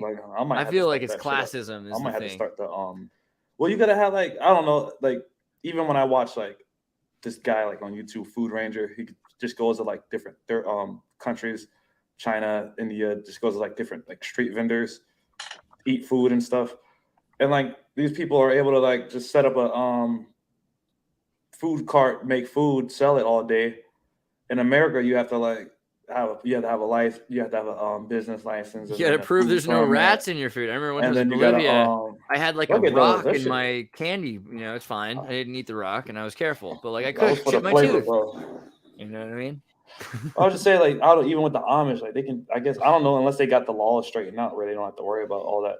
They do, yeah. So the Amish deal is that they take absolutely no social services. So they defend themselves, and they don't take Social Security. They're not owned, really, is the deal. They get exemptions too for religious stuff. That's cool. Like, it's like, oh, we could sell raw milk because we're exempt from your rules. That's pretty sweet. That's awesome. We should become Amish just for that reason. Do you remember the raw milk crisis of 2010 in Santa Monica? All these people that look kind of like this getting arrested right there by the co-op. It was horrible. There are a lot of advantages to being Amish. I'm not saying like, I think some people that are Amish, they do feel like they're in a cult. So that's right, Kurt. You live near Amish. Yeah, explain more. Go deeper. Yeah, I don't interact with them on a frequent basis, but sometimes if someone's a neighbor with an Amish family, they might know them very well. Have you ever had to sell an Amish person a pizza? Yes. Whoa. Okay. Well, that already surprises me. But that's awesome. Yeah. So sometimes they will engage with services from the outside world. They tend to restrict themselves very heavily. I've seen some Amish people have some cell phones. They're mostly for business purposes or like flip phones. Most of the time, I read a book about what their phone system is. Sometimes they will have like a phone booth outside, like just outside of the property, and they'll use that to communicate with one another on business calls, or they might have it in if they own a store that they sell things to the outside world, and they might have a phone there for business purposes. So it's a near total rejection of technology, but it's definitely in some ways it's a simpler life. The children are more protected in some ways, but again, they still have their problems. I watched some documentaries where a lot of times drugs do work their way into the community. As to the most difficult question to answer would be is like, do they live on average, would you say, better lives than the rest of us? It's, to me, that's the hardest question to answer, because I've seen what seems to be good experiences, and you don't know the entirety of something until unless you would actually live in it. There seems to be some splits, like there's actually there's like house, they're called house Amish and church Amish. So there's a section of Amish people that actually think just having a building where everybody congregates for church is actually too extravagant. So they'll have just church services inside their house, which I think is kind of funny. And maybe they're not wrong. I don't know. Cause like they really make you think, they make me think about philosophy a lot. But I do respect that the strongest hierarchy in an Amish community is the family. And when I think about what anarchy really means, I think anarchy is making the family the strongest hierarchy there is. So I think there is something to take away from there. I think there's some respect there. And I think there could be a lot of takeaways that could be applied to the outer world from the Amish people. But I think I would think it's just really interesting because I think there's the comical aspect. It appears comical to the rest of the world to a certain degree, because a lot of them still speak like at this point, it's kind of a very distorted German, but they're bilingual. They've carried that German all the way from the 1700s, maybe earlier. Or maybe that's the more accurate German, and Germans today are speaking something weird. Which is what you could be right. I don't know. But I grew up eating weird dishes that are weird to the outside world. They influenced, Pennsylvania Dutch influenced a lot of cooking. I had the dish of chicken and waffles. A lot of the world wouldn't think that chicken and waffles go together. That's an Amish thing? I didn't know that at all. Well, it's Pennsylvania Dutch, so it like divulged out of like the same seed, I would say. Yeah, is it fried chicken? It'll be like baked chicken with gravy on top of the waffles. Oh, okay. That's a different thing. I could see that. It's different. Now I actually kind of like it, but that sounds great. I don't know. I'm into it. I could get down. Yeah. So go ahead. Oh, I was just taking away from what you were saying that like Amish are like Christian anarchists. Is that sort of? I think you could define them that way, yes. But the original movement was there. We have large groups of Mennonites and Amish. Mennonites might be seen as a little bit more loose living, quote unquote, than the Amish. A little bit more color in their outfits. Yes. They interact with the outside world maybe a little bit more. Tons of Mennonites in Paraguay, I noticed. It's weird. The Mennonites love the flex patterns. From the Anabaptist movement, and who broke away from Europe in the 16 and 1700s. So it's interesting to see how many like fractions everything split off into, but those are two major ones. I would say my grandparents, their religion was heavily influenced by the Mennonites. Like it was borderline Mennonite, and parts of it were kind of weird, and there were some rough parts of it. So in religion, you're always at risk of having a certain sense of mania get into people. But when I've seen how that compares with the outside world and the outside culture, I think it could be seen as the same spirit manifesting in different forms. That's a good way to put it, I suppose. So problems arise, and you need to find ways to address them and adapt to them. And sometimes people do that. Sometimes people don't, no matter what the situation is. So, but they've survived. So I think a lot of generations have figured out how to solve those problems. What about the Amish men who, the community is supposed to stop from elite taking over their community? You've got this kind of anarchist idea, but what about, there's all kinds of, how do you escape this Amish community, right? Is the Rumspringa a thing? Is it easy for people to leave if they feel like they're being molested, or if they're in a corrupt community? Like, how do they escape? So theoretically, you are either in the community or you're totally shunned. That's basically how it works. So from what I've seen and what I know, everybody does get their chance, quote unquote, to go out in the wider community. But the problem is, if you get jettisoned into what is basically an entirely different culture, it's like you're being shot into the world with no training wheels. It's you can see it both ways. You say, oh, they're giving them a chance, but they've never been prepared to see anything like it. So to call it a legitimate chance might be stretching the truth, and I don't know how much my perspective is biased by that. It's kind of hard for me to say. I would like to interact a little bit more with, I guess, the community to see. I met in California some Rumspringa and some at the almost the same time, Hasidic Jewish kid from New York, who both of them had run away and were into rap music, and they were super into drugs, like they wanted to try all drugs. And it wasn't just that they wanted to smoke pot, like they wanted to like do meth and everything else, because they wanted to try all these things and didn't see that there was anything different really. It's like all of it's bad, so it's all the same, it's all good really. And it seems, they're thrust into the world without any sort of preparation for how bad it can get. Mm-hmm. Yeah, I that's a way to put it, how bad it is. Yeah, I mean, maybe there's some good parts that they weren't exposed to. So I don't know if you got to interact with them more. I don't know if you have any other thoughts about their perspective. He's a cool guy. It definitely sounded like he'd been through, molestation, but I can't be sure. And I think that's one of the, you see problems with that, I think, in a lot of religious communities, but it's still a societal problem. So I don't know if the rates would be higher in a group like that. The problem is, like, the hierarchies tend to be so small that it's hard to appeal to an outside source if molestation or things like that occur. So I don't know how bad that problem is. It's worth looking into, but I don't know. You get into the nature of suppressed sexual desire.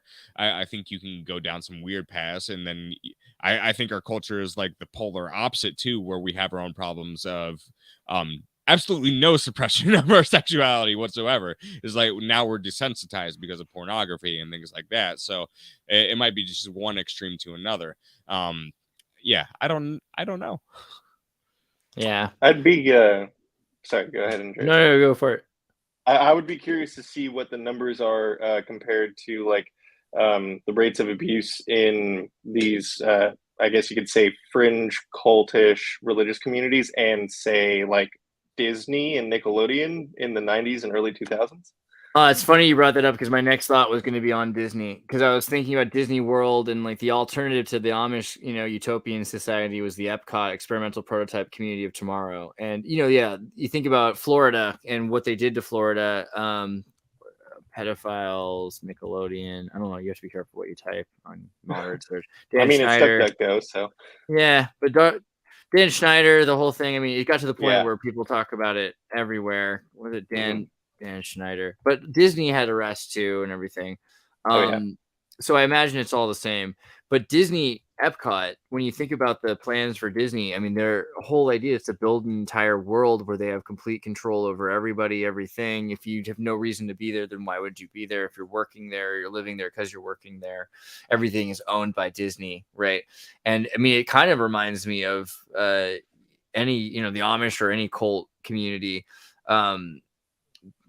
Yeah, I don't know. What do you think about the Disney future? Because the other thing is, this is not, I mean, we're saying the worst about it, but most people want to build a sort of perfect future, right? That's this perfect community where there's a place for everybody, and, maybe we have to plan it, right? You all saw Zeitgeist, right? Yeah, absolutely. The Venus Project. Going, sorry, I was just saying the Venus Project. Oh yeah, no, that's exactly. Yep, yeah. I mean, this is Venus Project is built with the same designs and influences of Disney World. I think Disney World used some of the Venus, for instance, the apartments that are slid into the pyramid in Orlando. all the apartments are pre-furnished and they're picked up and they're slid into place, right? So you could have, a completely ready apartment picked up and taken away and replaced instead of a remodel. And also everyone's from equal distances from the mosque or the community gathering center or the chapel or whatever they're calling the mall. Black Rock City. Right. It's very much, this Atlantis. I mean, this is kind of the future in a lot of ways, right? I mean, a world where everything is equally accessible to everybody. There are parks everywhere. And again, it's circular, so nobody lives further from the center than each other, right? They're all kind of equal. Well, I mean, the people in the inner rings. Like, do you think, right? Because I could see, like, I feel like there's levels to how people could perceive these type of things. Because like I said, I guess there's a lot of, I guess this goes back to me saying there's a lot of parts of the U.S. that are just like boring, shitty, not really dilapidated for no sure. one really. What's that like typical picture of like you just see like you're driving down the highway, like you see like a 7-Eleven, McDonald's, Publix, Walmart, like just like when you get off like an exit. Basically that, like that, a lot of places are just like basic as fuck. I mean, but they didn't used to be like that. No right? Like jobs. isn't this where mastodons used to live, right? Like these are all prairies and stuff, right? North America 200 years ago. But at the same time, it's like the population just got bigger. Like now, like back then, it was kind of easier to. You can even look at home ownership. Like you can still do it now, but like a lot of homes had like so much land on it. Like, you can live in a house and there's like acre or two of land. Now there's like homes that are like bunched up together, but though that does vary. There's different perspectives for that too. But I feel like a lot of places in America just suck, bro. Like maybe it could use some of this shit. Maybe there are a lot of just poor places where there's not really that much going on anyway. I think that's part of you've seen the Denver International Airport, and they show like the mammoths and death and everything. The idea that they'll bring back the mammoths this year, and then where would they go, right? So the best place for them would be to take back the lands that have been turned into these abandoned suburban sprawls, right? Those are all pretty biodegradable. Philip made it in. What's up, Philip? How you doing? Hey, pretty good. Just eating. Do you have thoughts on mastodons destroying the strip malls of America and bringing it back to some sort of a harmonious natural equilibrium? Yeah, I actually have like so many thoughts on that. Legit. Coincidentally. No, why do you always hit me with these random ass questions every time I come in? I just want to know what a mastodon steak tastes like, honestly. What even is a mastodon? Mammoths. The mammoths, man. These giant mammoths, right? So they're bringing back mammoths. We talked about this before, but genetic, let's just go there. Clones. Australian startup unveils mammoth meatball. So you can taste mammoth meatball. That's available now. And that'll be kind of beyond meatball. But they're talking about dodo birds and mammoths. They're going to bring them back. And where would they go? Because they're huge, right? So what they would have to do is they'd have to give them back huge chunks of land that humans have been using. Right. So this would be fine because then we get a lot of people out of these areas that you think are boring. And then they could go live in, what was that movie? Dread, Super City. So the future would be really clean because you'd have a bunch of people living in a single tower. Right. And you could have 1 million people living in a tower. Right. Or more. Right. As long as you have the resources to support them. Yeah, but then if they don't, then you just close down the tower, right? So that one tower dies, but then the other towers are safe. So 100 million people, or whatever, however many, maybe a floor. Maybe it's 100 floors of 1 million people a floor or something like that. And then you'd have all the humans out of the way, and then you could turn nature back to what you wanted it to be. How far are we from doing that? I mean, that's basically what the wall idea is. And then who lives there? We all do. And then would you own anything? You live inside of this big apartment building. I mean, I think in order to get the amount of people coordinated to build that kind of a thing and to maintain it, it would have to come with some pretty juicy benefits. So if you get, I don't know, healthcare, so like free, like gene therapy, so I can free Netflix, free Hulu. Yeah, right. So Costco apartments. Costco's opening apartments. You're gonna get free soda and hot dogs and pizza if you live at the Costco apartment. Is that a lie? That's real? Yeah. Oh, big dude, bucks for sign me up. Sign me up, man. I mean, I feel like stuff like this is like really, I don't know, it's really like doable. I don't feel like it's a bad thing. But is this for like people that work for Costco, or are these just apartments over on top of? Because I've seen stuff like this above before. Costco. So people who want to live at Costco, it's idiocracy. I've seen like a I'm surprised. I don't know. I've seen a condo like a condo connected to a Safeway in Washington State. It's like it was like in the parking garages there as well. Oh man. Hey, do you guys think Mike Judge is a time traveler? No, I think he's a physics community college professor. Oh, well, there we go. Same idea. You know? They're the best at it. I mean, but it's not just Costco. It's the whole world's headed towards this corporatist state where we're living in corporations. You're going to live inside of the corporation now. So they have their own private police force. That means the end of worrying about the police protecting a Walmart. Because if you're living in the Walmart, then Walmart can have private security, right? So this is the beginning of corporatism replacing statism. And there could be a lot of benefits because the state's not very efficient. The corporation tends to be more efficient. But do you think it's beginning though?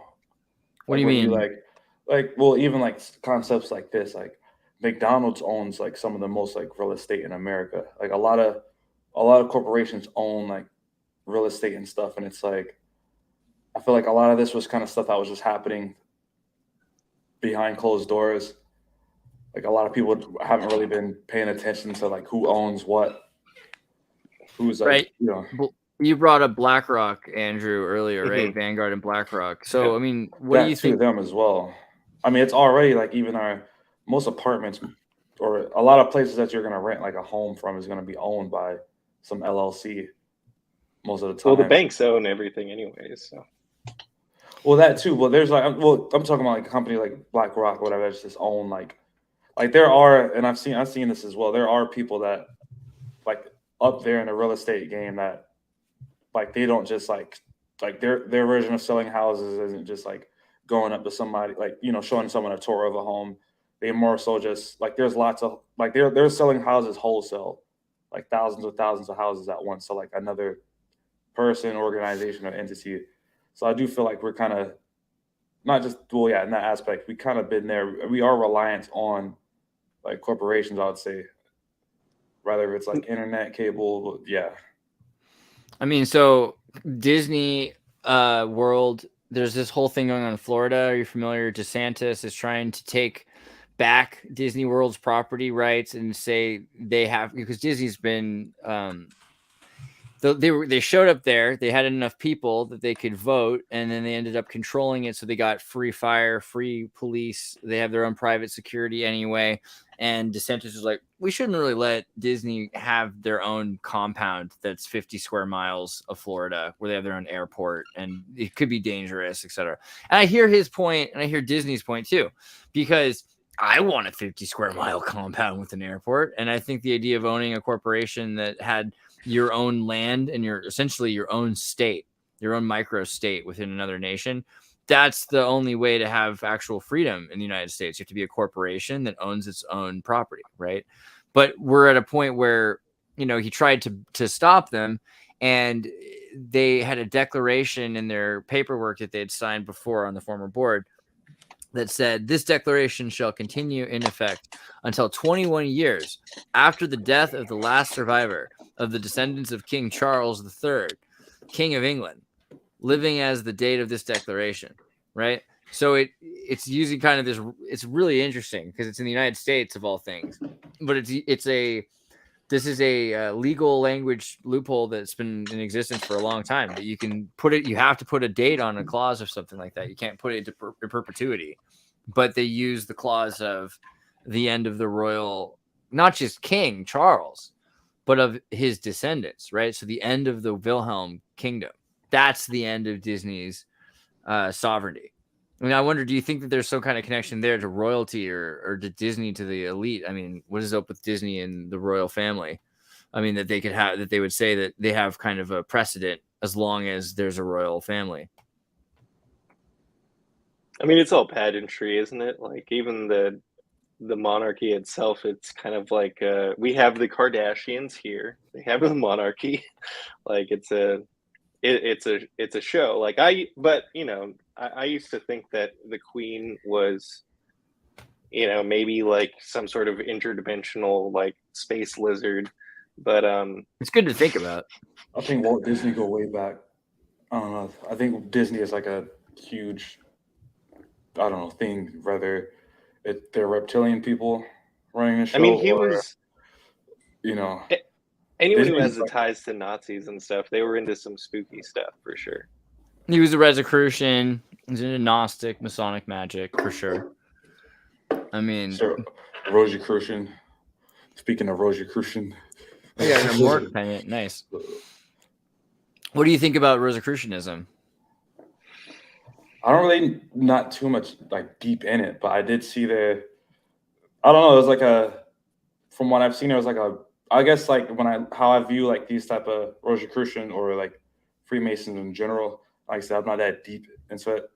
Of course, most people will be like, oh, Illuminati, blah, blah, blah, blah, blah. I don't know if that's like high ranking, whatever stuff, but I guess based on the basis of what I've seen with Rosicrucian, I've seen it seems like a lot of like not just Christianity, but astrology, metaphysical stuff, kind of all like combined into one. If you get what I mean.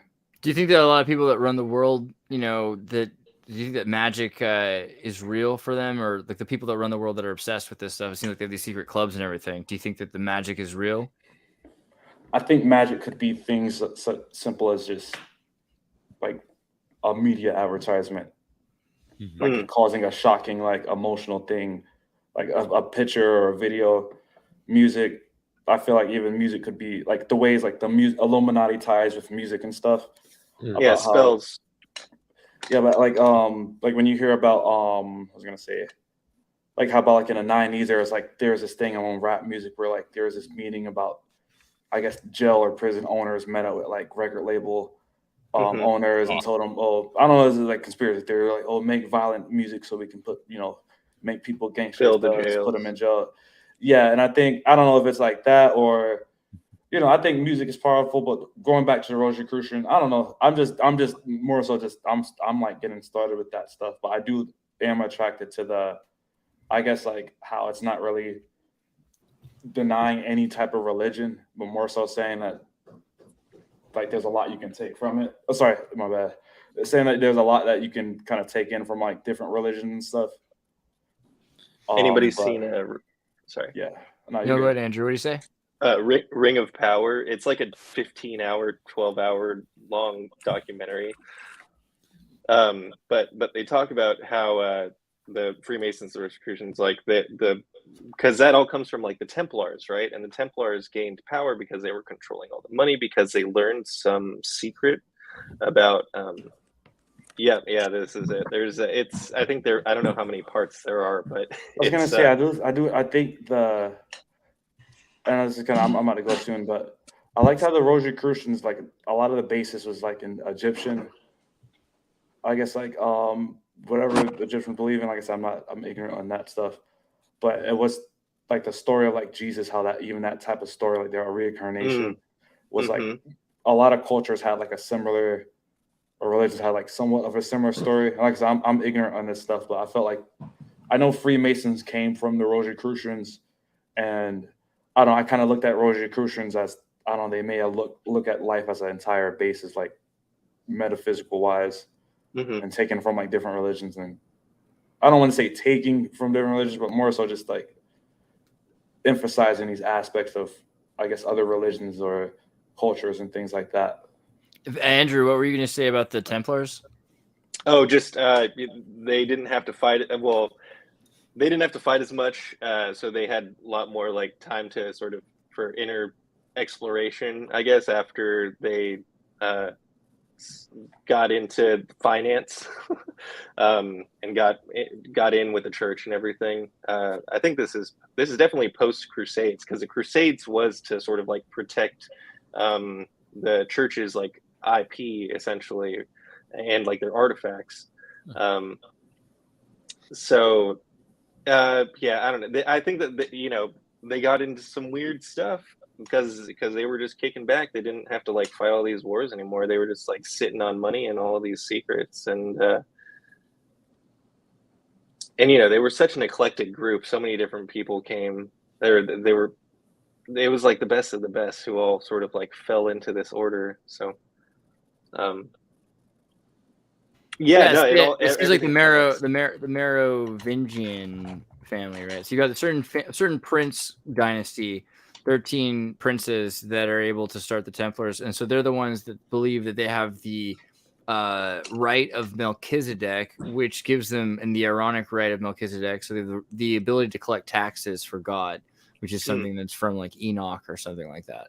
And that's also, it's interesting because there's this huge push to blame, we talk about Jewish banking, but Jewish banking is something that's later and also is associated with the Arabic Cordoba Caliphate. So of course, Spain was conquered by the Catholics. And, you know, even if it were true at one point, at this point, the World Vatican Bank is the big bank. You know what I mean? It's a tariff. This is what it looks like, right? This is the Vatican Bank.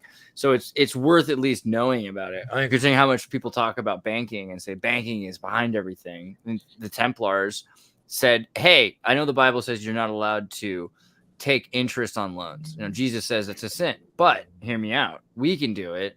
Because we're not doing it, really. We're all doing it for Jesus is doing it. And, you know, Jesus, you know, God is all knowing, all powerful, but needs money. So we'll make it happen. Not sure if interest is sin.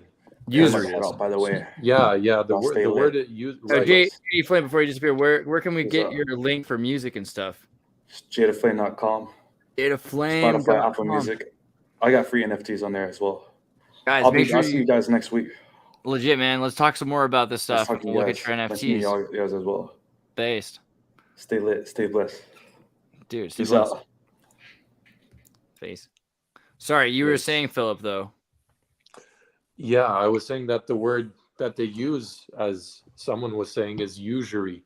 And I'm not sure if usury means any interest or if it just means sharky interest, like excruciatingly high interest. Making unethical or immoral monetary loans that unfairly enrich the lender. The term may be used in a moral sense. Okay, so how do you define what is okay and what's not okay then? Like, what is moral and immoral lending of interest and usury? That's a good question, and to me it doesn't even really make sense, because in my mind, if the person who's borrowing the money accepts the terms and accepts the interest rate, then that's their decision to make, or at least that's how my humanist upbringing leads me to believe. But you ever think about that pound of flesh? Which pound of flesh? Yeah, Shylock's pound of flesh. So in The Merchant of Venice, you know, in Shakespeare, he's like, I'll lend you some money, but if you can't return it to me, I'm going to take a pound of flesh. Or is it more than that? Is a pound for everything? I forget how it works. But you lose a pound of flesh, and they always show it like they're going to take it out of his chest.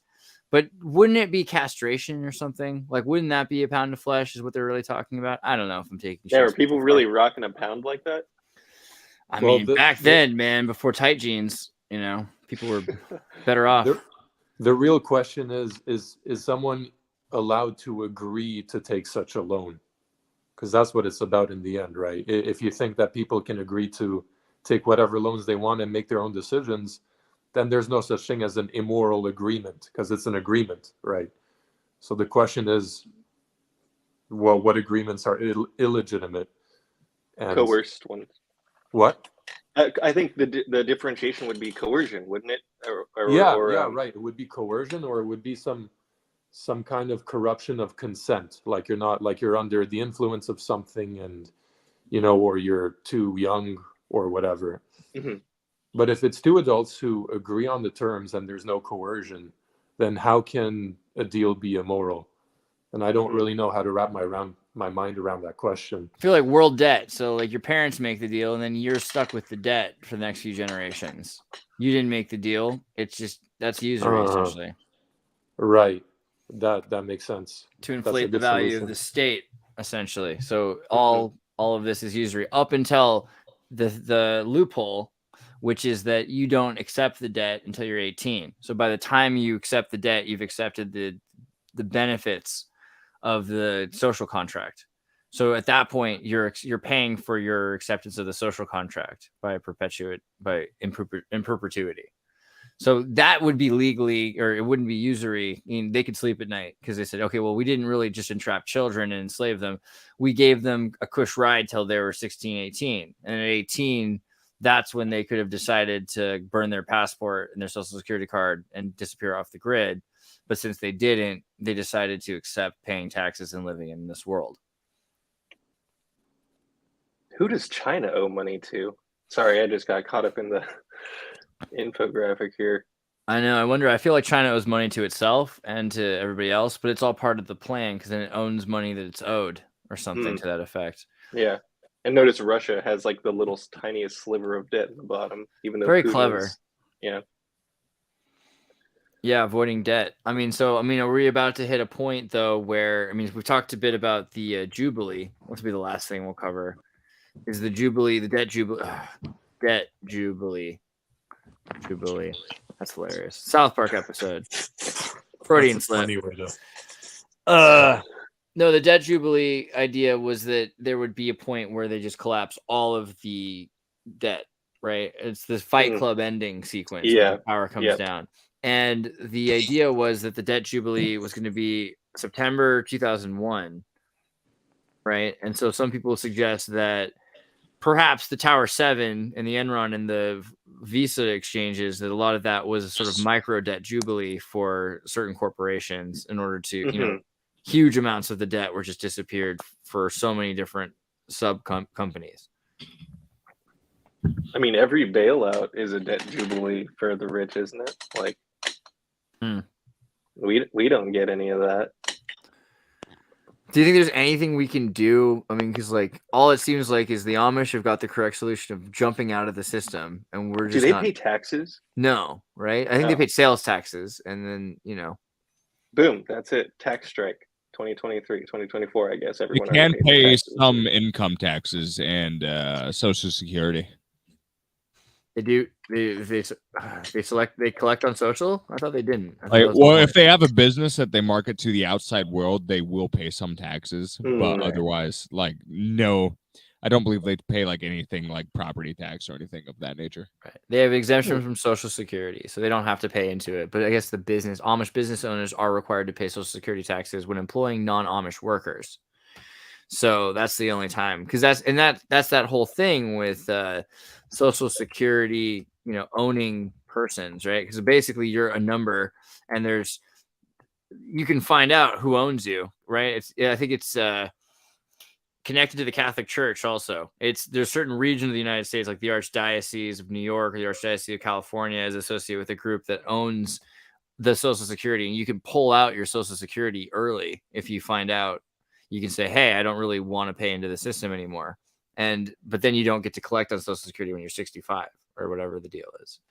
So that's the trade-off. But do you really, how many people expect the system to exist, right? In 20, 30 years, you think it'll still exist? Yeah, I don't know if they'll let go of it. Brutal. Andrew, where can we get? Oh, go ahead. What do you say? Oh, sorry. I was just the Merchant of Venice. I think Guy Ritchie made an updated version called The Gentleman or something like that, if I'm not mistaken. Really? Gentleman. I'd like to see that. I'll have to watch that. It's a good one. Yep, that's it right there. I will watch it. Yeah, check that one out. I'm on TikTok and Instagram. I just do shit posting on TikTok and Instagram is kind of dying. The meta stuff seems to be dying.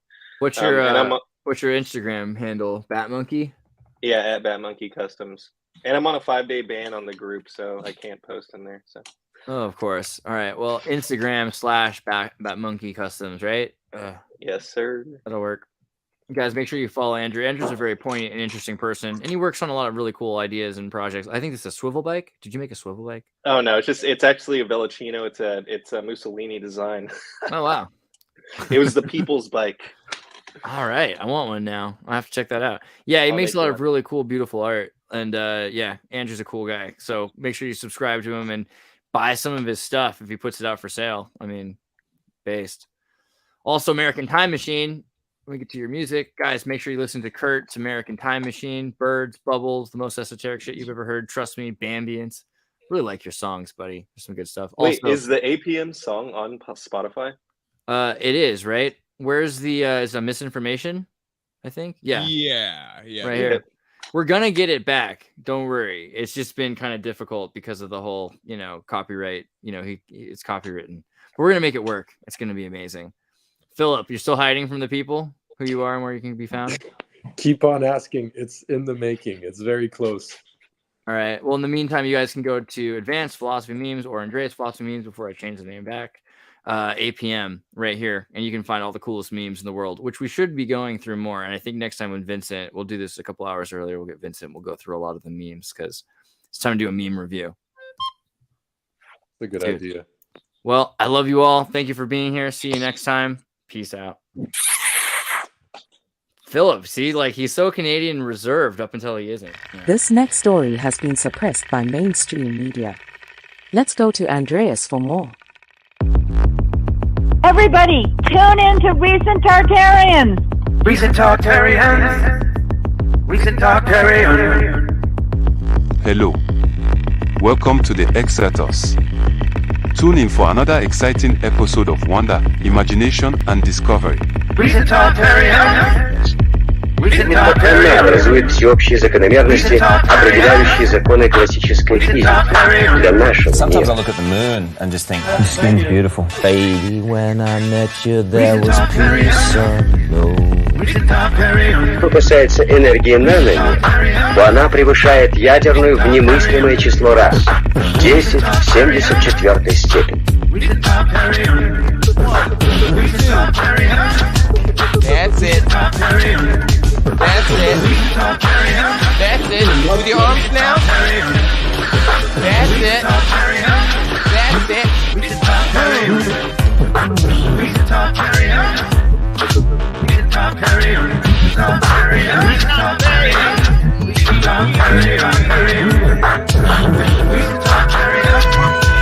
Thank you for watching Xirtus. Keep listening. Remember, if you enjoyed the video, please follow and subscribe and share and support. It really helps. Coming up next, Xirtus. By the way, that's gone. If you didn't record that, that's gone forever. It's gone.